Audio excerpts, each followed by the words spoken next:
பெண் குழந்தையின் மகிமை கவிதை. எதற்கும் உதவாத முள்ளுமரம் நான், வேலை வெட்டி பார்க்காத வெட்டிப் பயனான், எவன் சொல்லியும் திருந்தாத குடிகாரன் நான், கைமீறி போனதென்று கால்கட்டுக்கு ஏற்பாடு செய்தனர்.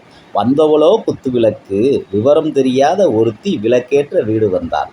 வயிற்றில் பசித்தாலும் வயிறுக்கு கீழ் பசித்தாலும் வக்கணையாய் பரிமாறினாள். தின்னு கொழுத்தேனே தவிர மருந்துக்கும் திருந்தவில்லை.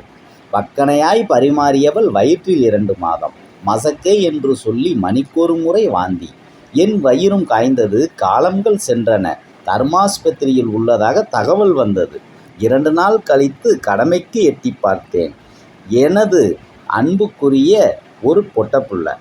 ஆடிய ஊஞ்சலில் அழுகுரல் கேட்டது. நான் தூக்கிய நொடி முதல் சிரித்து கொண்டே இருந்தது. பல்லில்லா வாயைத் திறந்து அப்பா என்ற வார்த்தை என் இதயத்தில் நுழைந்தது. ஏனோ அன்றிரவு நெருங்கவில்லை எனக்குத் தூக்கம்.